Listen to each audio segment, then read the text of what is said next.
انتہائی خوبصورت انداز میں پیش فرمائی اور اس کے بعد انہوں نے جو کلام پیش کیا ہے خوشی کے حوالے سے، اور یہ میرے لیے خوشی کی بات ہے کہ انہوں نے یہ کلام خود لکھا ہے، کسی کا کلام لکھا ہوا کلام انہوں نے نہیں پڑھا، بلکہ یہ کلام انہوں نے خود لکھا تھا اور دلی خان کے گرو سے انہوں نے مجھے سنایا تھا۔ تو آپ میں اپنا ان کو ان کے عمل کی عقیدت میں جیسے میں برکت پراپت کرنا اور اللہ تعالیٰ کو اپنی بارے راستے پر آپ اس اب میں بلا تخمین ہمارے فاضل نوجوان خطیب اسلام جناب حضرت مولانا محمد ہاشم صاحب کاموں کی تشریف لائے ہیں، میں دعوت دیتا ہوں کو مسجد پہ تشریف لا چکے ہیں کہ وہ آپ کے ساتھ میں اپنا بیان شروع کریں اور ہدایت دعا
قال الله تبارك وتعالى في مقام الحق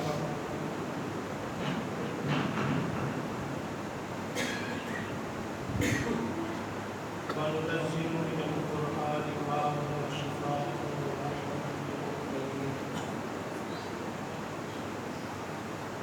صدق الله العظيم العظيم سبحان ربك رب العزة عما يصفون وسلام على المرسلين والحمد لله رب العالمين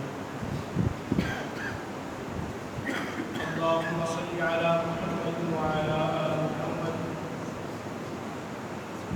كما صليت على إبراهيم وعلى آل إبراهيم اللهم بارك على محمد وعلى آل محمد كما باركت على إبراهيم وعلى آل إبراهيم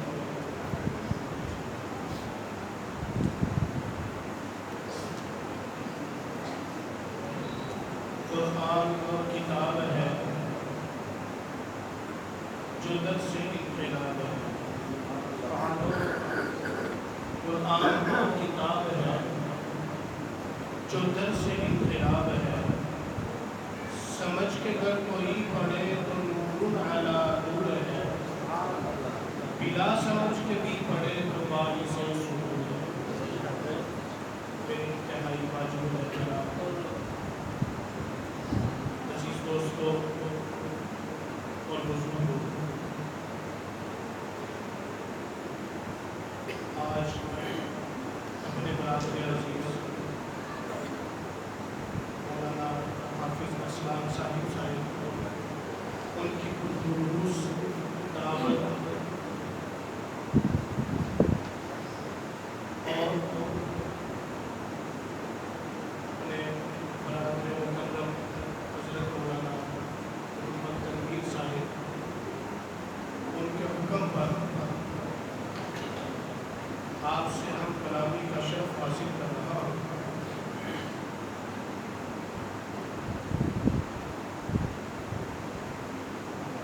آج 1444 ہجری ماہ رمضان المبارک کی 27ویں شب ہے۔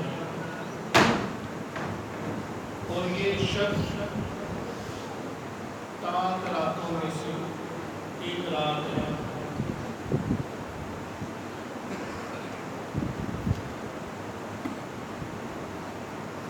پیچھے بیٹھے بچے باتیں کر رہے ہیں، ان کو خاموش کرنا تاکہ بات سمجھ میں آ سکے۔ مثلاً بات کرنی ہے کیونکہ یہ رات ایسی ہے جس کے اندر انفرادی عبادت ضروری ہے، سننا سنانا بھی عبادت ہے، لیکن انفرادی عبادت زیادہ فائدہ دیتا ہے۔ تو اس رات کے شب قدر ہونے کے بارے میں امکان ہی نہیں بلکہ کبھی امکان ہے کہ 27ویں شب قدر ہو سکتی ہے۔ اور یہ مہینہ بڑا مبارک مہینہ ہے۔ اس مہینے کے اندر اللہ جل شانہ نے بہت سارے ایسے کام اس مہینے کے اندر رکھے جو بڑے شان والے اور بڑے محترم ہیں۔ انہی کارناموں اور کاموں میں سے ایک کام نزول قرآن کا ہے جو اللہ نے اسی مہینے کے اندر رکھا۔ قرآن کریم کے اندر فرمایا شہر رمضان الذی انزل فیہ القرآن، یہ رمضان کا مہینہ وہ مہینہ ہے جس کے اندر قرآن اتارا گیا۔ ایک اور جگہ پر فرمایا انا انزلناہ فی لیلۃ القدر، کہ یہ جو قرآن ہے اس کو شب قدر کے اندر اتارا گیا۔ اور جیسا کہ میں نے پہلے عرض کیا کہ امکان ہے آج شب قدر ہو سکتی ہے، تو اس رات کو بھی بڑی مناسبت ہے جو گفتگو میں کرنا چاہ رہا ہوں۔ روزہ رمضان اور ماہ رمضان اور قرآن، ان تینوں کا آپس میں بڑا گہرا تعلق ہے، بڑا گہرا تعلق ہے۔ جس طرح ماہ رمضان مبارک ہے اور اس کا تعلق قرآن کے ساتھ ہے، شہر رمضان الذی انزل فیہ القرآن، کہ یہ قرآن کے نزول کا مہینہ ہے۔ اسی طرح روزہ رمضان کو بھی قرآن پاک کے ساتھ بڑی گہری مناسبت ہے۔ آپ نے سارا مہینہ قرآن کو سنا، میں بتلانا یہ چاہتا ہوں کہ یہ قرآن رمضان کے اندر سنایا کیوں ہے، اس کا تعلق کیا ہے، تاکہ ہمیں پتہ چل سکے جو ہم سنتے رہے ہیں اور اس مہینے میں سنا ہے ان کا آپس میں تعلق کیا ہے، ان کا آپس میں اشتراک کیا ہے، کس چیز پہ ان کا اجماع ہے۔ تو بہت ساری چیزیں ایسی ہیں کہ جن کے اندر روزہ رمضان اور قرآن کا آپس میں گہرا تعلق ہے، انہی میں سے ایک دو کی وضاحت کر کے اپنی بات کو ختم کروں گا۔ سب سے پہلی چیز جو روزہ رمضان اور قرآن کے درمیان مشترک ہے، ایک ہے، جن کی آپس میں نسبت ہے، وہ کیا ہے؟ وہ شفاعت ہے۔ رمضان کا روزہ بھی شفاعت ہے اور رب کا قرآن بھی شفاعت ہے۔ کس طرح؟ وہ اس طرح کہ ایک بندہ اس نے دن کو روزہ رکھا، رات کو نماز تراویح کے اندر قرآن سنا یا سنایا، تو اللہ رب العزت کے دربار میں روزہ بھی کھڑا ہوگا، قرآن بھی کھڑا ہوگا۔ روزہ کہے گا اے اللہ تیرا حکم بن کے میں اس کی طرف آیا، اقم الصیام الی اللیل، تیرا حکم بن کے آیا کہ رات تک کچھ کھانا پینا نہیں، بیوی کے پاس جانا نہیں، میں تیرا حکم بن کے آیا، کتب علیکم الصیام، اس نے میری پاسداری کی، پانی موجود تھا پیا نہیں، کھانا موجود تھا پیا نہیں، بسا اوقات دیکھنے والا بھی کوئی نہیں ہوتا اور بھوک پیاس بھی اس کو تھی، اس کو ضرورت ہونے کے باوجود اس نے ان اشیاء کو اپنے قریب بھی آنے نہیں دیا۔ وجہ اس کی یہ تھی کہ جب اس کے دل میں خیال آتا کہ پانی پیوں، کوئی دیکھنے والا نہیں، تو اسی وقت اس کے دل کے اوپر ایک دستک ہوتی کہ جس سے وعدہ کر کے پیاس کو برداشت کر رہے ہو وہ رب کو دیکھ رہا ہے، جس سے وعدہ کر کے بھوک کو برداشت کر رہے ہو وہ رب کو دیکھ رہا ہے، تو وہ پانی اور وہ کھانا اور وہ حلال اشیاء اس کے قریب آتے آتے رک جاتی۔ اے ربا، اس نے میرا بڑا احترام کیا، آج میں اس کے حق میں تیری بارگاہ کے اندر سفارشی بن کے آیا ہوں، لہٰذا میری سفارش کو قبول کیا جائے اور اس کی مغفرت کر دی جائے۔ یہ روزہ سفارشی بن کے آئے گا، شفاعت لے کے آئے گا، پھر ادھر سے قرآن پہ اے ربا تیرا کلام ہوگا، اور ایسا کلام ہو جس کے اندر شک بھی نہیں ہے، شک کی گنجائش بھی نہیں ہے، ایسا کلام ہو کہ عام دنوں میں ایک حرف پڑھا جاتا تھا تو 10 رحمتیں 10 نیکیاں دیتا تھا، لیکن اس نے مجھے قرآن کو رات تراویح کے اندر سنا بھی سنایا بھی، دن تھکا رہتا، تھکاوٹ کے باوجود، نکاہت کے باوجود، بھوک پیاس کے باوجود اس نے میرا احترام کیا، اور اس کو میں نے ایک وقت کے لیے بستر پر جانے سے روکا تو یہ رک گیا۔ میرا تقاضا یہ تھا یہ نماز تراویح کے اندر مجھے سنتا اور سناتا، لہٰذا اس نے سنا اور سنایا۔ اس کے اندر امام اور مقتدی دونوں شامل ہیں، اس نے سنا اور سنایا، تو میں اس کے حق میں تیرے دربار میں سفارش کرتا ہوں، اے ربا اس کو بخش دے، اس کے گناہوں کو معاف کر دے۔ تو رب ان دونوں کی سفارش پر، ان کی شفاعت پر اس بندے کی بخشش کر دے گے جس نے روزہ بھی رکھا، رات کو تراویح بھی رکھی۔ تو ان دونوں کے درمیان ایک بھی پہلا تعلق ہے کہ یہ سفارشی ہے اس بندے کے لیے کہ جنہوں نے اس کا احترام کیا، روزے کا بھی احترام کیا، قرآن کا بھی احترام کیا۔ دوسری چیز جس کے اندر روزہ رمضان اور قرآن قدر مشترک ہے، اشتراک ہے، نسبت ہے، کہ روزہ بھی وہی چاہتا ہے رب کا، قرآن بھی وہی چاہتا ہے، وہ ہے تقرب اللہ، اللہ کے قریب ہونا۔ اب ذہن میں سوال آئے گا کہ یہ کیسے قریب ہونا؟ قرآن رب کے قرب کا ذریعہ ہے۔ امام احمد بن حنبل رحمہ اللہ تعالیٰ کے بارے میں آتا ہے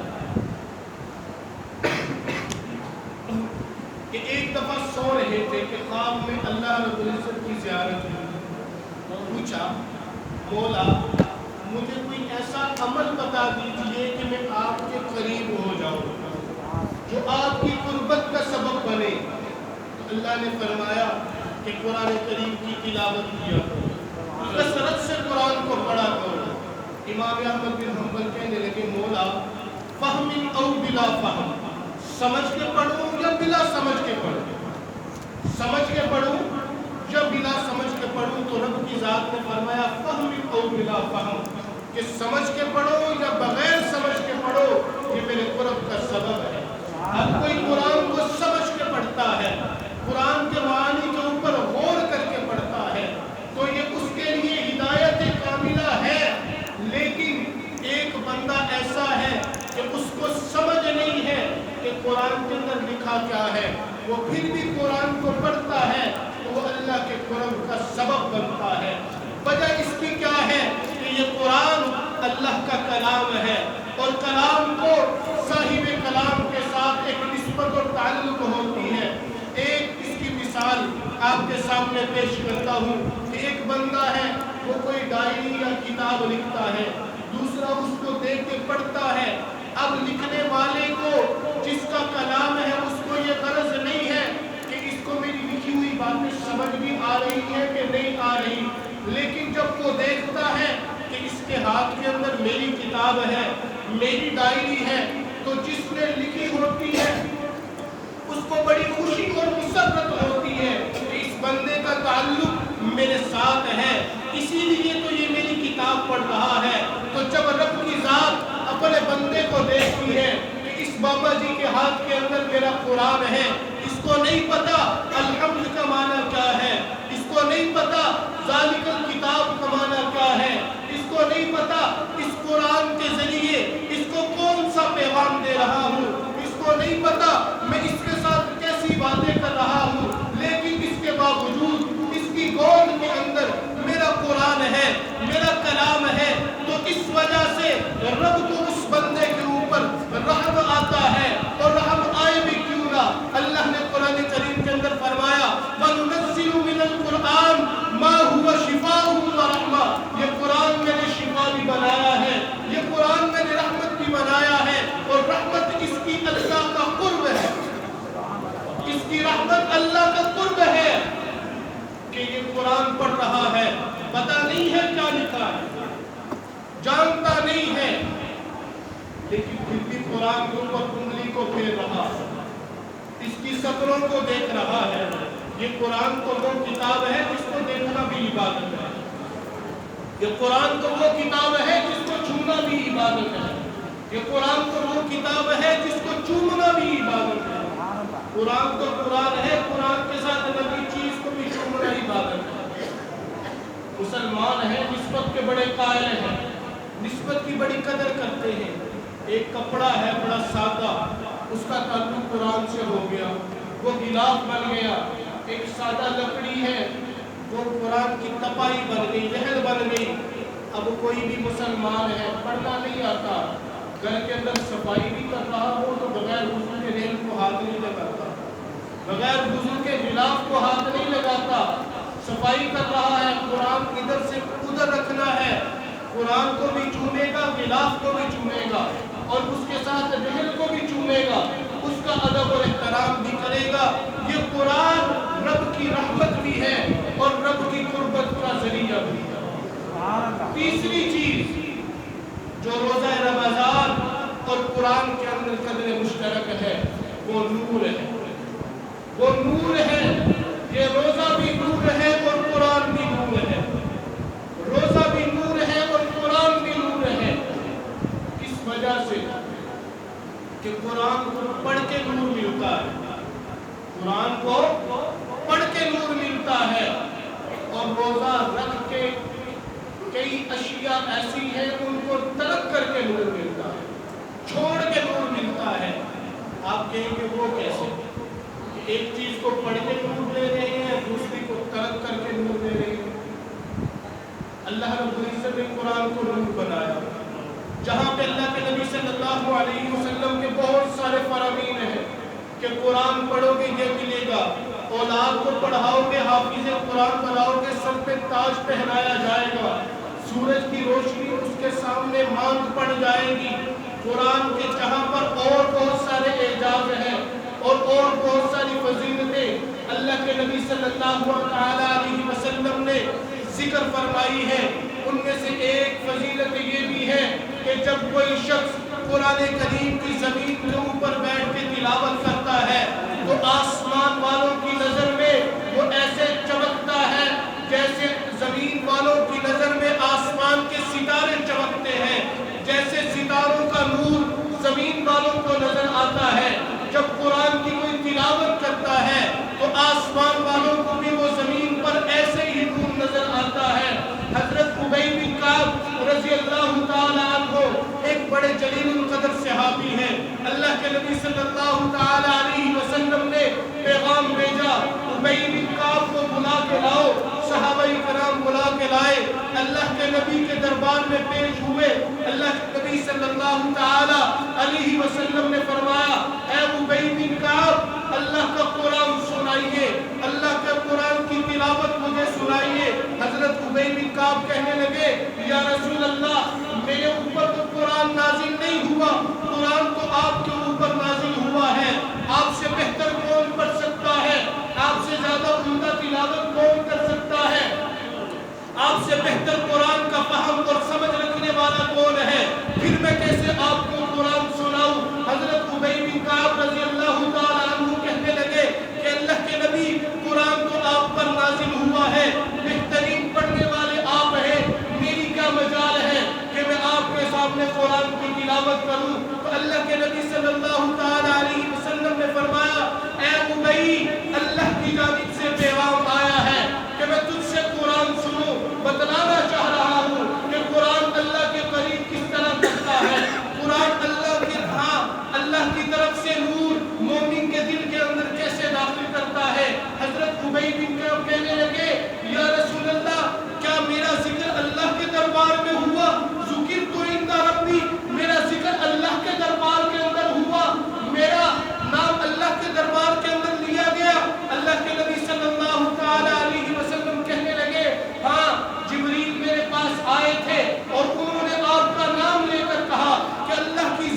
چاہتی ہے ابی بن کعب سے قرآن کی تلاوت سنی جائے، اور جبریل نے نام بعد میں لیا ہے، اللہ نے نام پہلے لیا ہے۔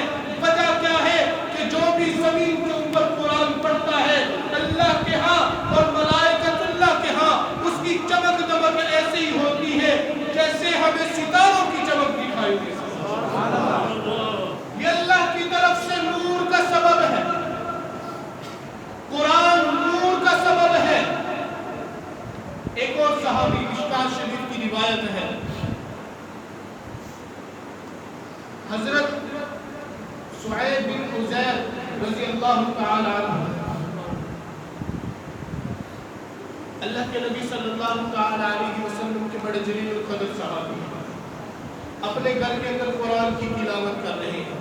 گھر بھی کیسا؟ ایک ہی کمرہ ہے، اس کے اندر خود بھی سو رہے ہیں، خود بھی ہے، فیملی بھی سو رہی ہے، بیٹا بھی ہے، اور جہاد کے لیے پیار پالا گیا گھوڑا بھی اسی کے اندر بندھا ہوا ہے۔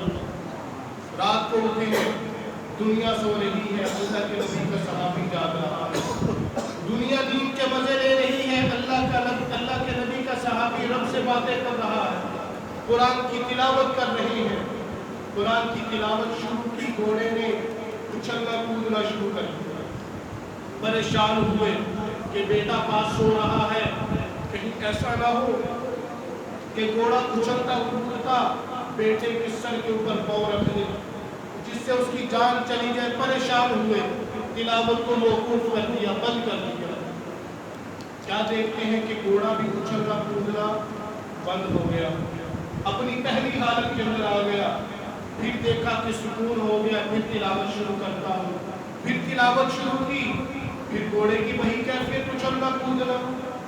تلاوت بند کر کے باہر آئے کہ کیا دیکھتے ہیں کہ ان کے گھر کے اوپر ایک سائبان ہے، ایک چھتری ہے، سائبان ہے، اور اس کے جو کنارے ہیں ان کے اوپر نور کی روشنی ہے، نور روشن ہو رہا ہے، اور وہ آہستہ آہستہ اوپر کی طرف جا رہا ہے۔ اب یہ گئے اللہ کے نبی صلی اللہ علیہ وسلم کے دربار میں، سارا معاملہ سنایا کہ میں نے جب تلاوت کی گھوڑے نے یہ رد عمل دکھایا، موقوف کی، پھر سکون ہوا، پھر تلاوت شروع کی، پھر وہی رد عمل۔ اور جب باہر نکلا تو میں نے ایک سائبان کو دیکھا کہ جس کے کنارے نور کے ہیں، نور کے کنارے ہیں، تو میں نے دیکھا کہ وہ آہستہ آہستہ اوپر کی طرف جا رہا ہے۔ تو میں سمجھتا ہوں کہ وہ کوئی لائٹ ہوگی، کوئی چراغ ہوگا جو اوپر کی طرف جا رہا ہے۔ اللہ کے نبی صلی اللہ علیہ وسلم نے فرمایا کہ نہیں، وہ کوئی لائٹ نہیں تھی، تو قرآن کی تلاوت کرتا تھا تو رب کی طرف سے فرشتے زمین پر اترتے تھے تلاوت سننے کے لیے، قرآن کے مزے لینے کے لیے، قرآن کے نور کو لے کر وہ زمین پر اترتے، اور ان کو دیکھ کے گھوڑا اچھلنا کودنا شروع کر دیتا، اپنی ایک مستی کی کیفیت کے اندر آ جاتا۔ اور جو تم نے سائبان دیکھا وہ سائبان نہیں تھا، وہ رب کی طرف سے فرشتے تیرے گھر کے اوپر سایہ کیے ہوئے تھے، اور وہ رب کی طرف سے نور لے کے تیرے اعزاز کے لیے کھڑے تھے۔ اگر تم قرآن کی تلاوت کو بند نہ کرتے تو صبح تمہارے دوست اور احباب بھی اس نور کو اور آسمان سے اترے ہوئے رب کے فرشتوں کو اپنی آنکھوں سے دیکھتے۔ یہ قرآن بھی نور کا سبب ہے، اور روزہ رمضان بھی نور کا سبب ہے۔ روزہ رمضان نور کا سبب کس طرح ہے؟ کس طرح نور کا سبب ہے؟ اللہ کے نبی صلی اللہ تعالی علیہ وسلم نے فرمایا، اللہ کی ذات فرماتی ہے الصوم لی وانا اجزا بہ، کہ روزہ میرے لیے ہے اور اس کا بدلہ بھی مجھے سے ملے گا۔ بعض علماء لکھتے ہیں اس کو مجہول پڑھا جائے، اجزا بہ، کہ روزہ میرے لیے ہے، اس کی جزا بھی میں خود ہوں۔ کسی نے حج کیا، فرشتے اس کو انعام دے رہے ہیں، کسی نے نماز پڑھی، اس کو انعام مل رہا ہے، زکوٰۃ ادا کی، اس کو انعام مل رہا ہے، ذکر و اذکار کیا، فرشتے انعام لکھ رہے ہیں، نیکیاں لکھ رہے ہیں۔ لیکن جب بندہ روزہ رکھتا ہے تو رب کی ذات کہتی ہے الصوم لی، اس نے روزہ میرے لیے رکھا ہے، اور اس کی جزا میں تم سے نہیں دلاؤں گا۔ اس کا ثواب لکھنے کے لیے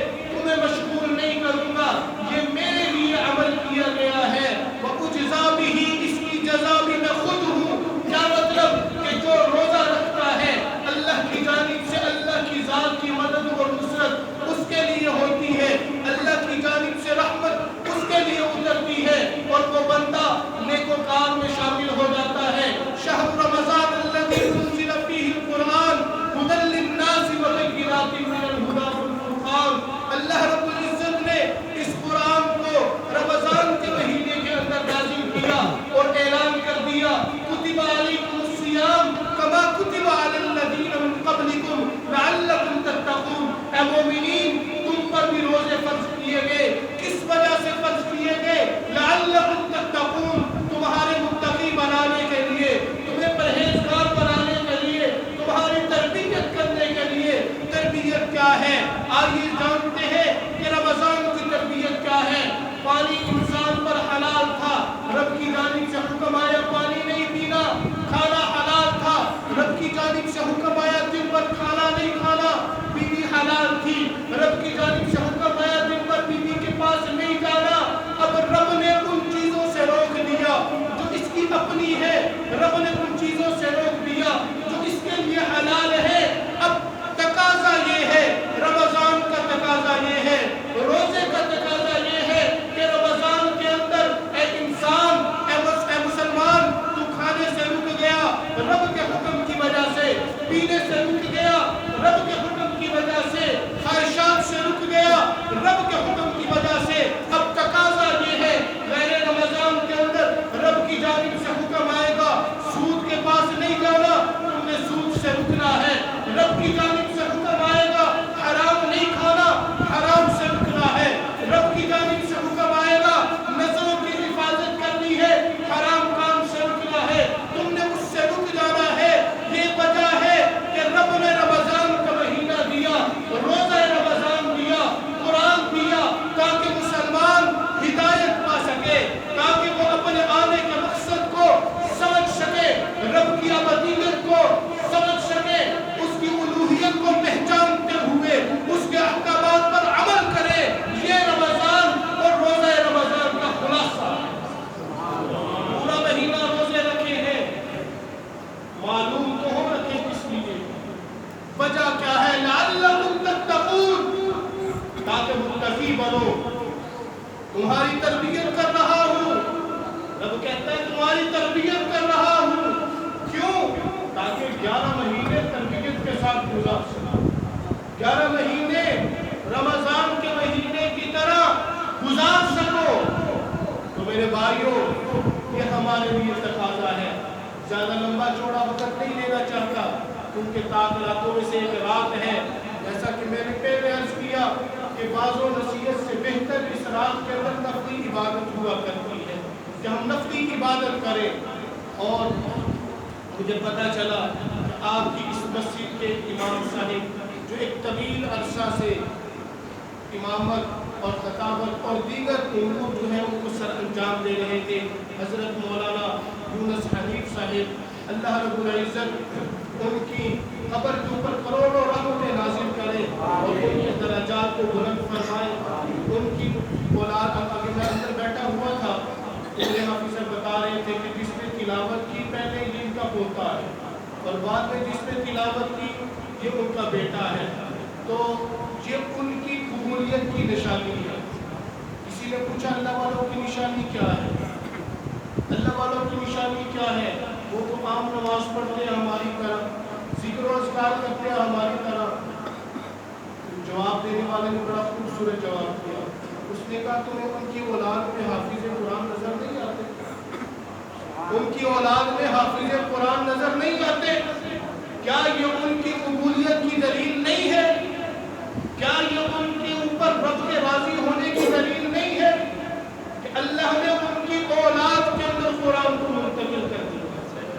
اللہ رب العزت آپ سب کو اور بالخصوص ان کے صاحبزادوں کو صبر جمیل عطا فرمائے۔ یقیناً آپ کا بھی ان کے ساتھ گہرا تعلق ہوگا، ایک لمبا عرصہ انہوں نے آپ کے درمیان گزارا ہے، آپ ان کی شخصیت سے بھی واقف ہوں گے، آپ ان کے حسن زن سے بھی اور حسن اخلاق سے بھی واقف ہوں گے۔ تو آپ سے بھی گزارش یہی ہے کہ آپ بھی ان کو ہر وقت اپنی دعاؤں کے اندر یاد رکھیں۔ 50 سال کا عرصہ انہوں نے آپ کے درمیان گزارا، پتہ نہیں آپ میں سے کتنے بیٹھے جنہوں نے ان سے قرآن پڑھا ہوگا، پتہ نہیں کتنے بیٹھے ہیں کہ آپ کی اولادوں نے ان سے قرآن پڑھا ہوگا، پتہ نہیں کتنے بیٹھے ہیں کہ ان کی اولاد ہو سکتا تھا نافرمان بن جاتی لیکن ان کی تربیت کی وجہ سے آپ کی اولاد فرما بردار ہوئی، پتہ نہیں کتنے بیٹھے ہیں کہ ان کے لیے انہوں نے رات کو اٹھ کے دعائیں کی ہو۔ تو ہمارا بھی یہ حق بنتا ہے اور آپ کا بھی یہ حق بنتا ہے کہ آپ بھی ہمیشہ ان کو اپنی دعاؤں کے اندر یاد رکھیں اور ان کو دعا رکھا جائے گا کہ ان کی اولاد کے ساتھ بھی وہی تعلق ہو، ان کی نسل کے ساتھ بھی وہی تعلق ہو جو ان کے ساتھ تعلق تھا، اور ان کے ساتھ بھی وہی احترام ہو، کیونکہ جو استاد ہوتا ہے ان کی جو اولاد ہوتی ہے وہ بھی استاد کی طرح ہوتی ہے، ان کا بھی وہی ان کو عزت اور مقام دیا جاتا ہے۔ اس وجہ سے نسبت کی وجہ سے کیونکہ مسلمان نسبت کا بڑا قائل ہے۔ ہم اپنے آپ معاشرے کے اندر کہتے نہیں ہیں کہ یہ بندہ بڑا خاندانی ہے، ہمارے خاندان میں لانے کا تعلق ہے، فلاں خاندان کے ساتھ اس کا رشتہ ہے، تو اس خاندان کی وجہ سے اس کی عزت اور احترام کیا جاتا ہے۔ تو یہاں پر ان کا تعلق بھی اس خاندان سے ہے، اور اس سے بڑھ کے قرآن کے ساتھ تعلق ہے، اور یہ ان کے لیے صدقہ جاریہ ہے۔ فرمایا کہ جو شخص اس دنیا سے چلا گیا اور نیک اولاد کو چھوڑ کے گیا، قرآن کا حافظ بنا کے اولاد کو گیا، یا قرآن کا نسخہ دے کے کسی کو دے کے چلا گیا، اور بھی بہت ساری چیزیں، بڑی لمبی چوڑی حدیث مبارکہ ہے، تک مختصر ہے، فرمایا اس کے لیے وہ صدقہ جاریہ ہے۔ اور ہم بھی عزم کریں کہ ہم بھی اپنی اولادوں میں سے کسی نہ کسی کو حافظ قرآن ضرور بنائیں گے۔ 4 بیٹے ہیں، ایک کو حافظ ضرور بنانا ہے، بیٹیاں ہیں حافظ ضرور بنانا ہے۔ کیوں؟ تاکہ ہمارا تعلق بھی قرآن کے ساتھ ہو سکے، اور اس قرآن کا تعلق براہ راست اللہ کی ذات کے ساتھ ہے۔ یہ اللہ کا کلام ہے، اللہ کے الفاظ ہیں، اللہ کی بولی ہے، اور جس کا تعلق قرآن کے اندر ہوگا اللہ رب العزت اس کی حفاظت اسی طرح کریں گے کہ جس طرح اللہ رب العزت اپنے قرآن کی حفاظت کریں گے، کیونکہ جس صندوق کے اندر خزانے کو رکھا جاتا ہے اس صندوق اور تجوری کی حفاظت بھی اسی طرح کی جاتی ہے جسی طرح خزانے کی حفاظت کی جاتی ہے۔ تو یہ قرآن ایک خزانہ ہے، تو جس سینے کے اندر یہ قرآن آئے گا اللہ رب العزت ان سینوں کی بھی حفاظت فرمائیں گے، ان کے آنے والی نسلوں کی بھی حفاظت فرمائیں گے۔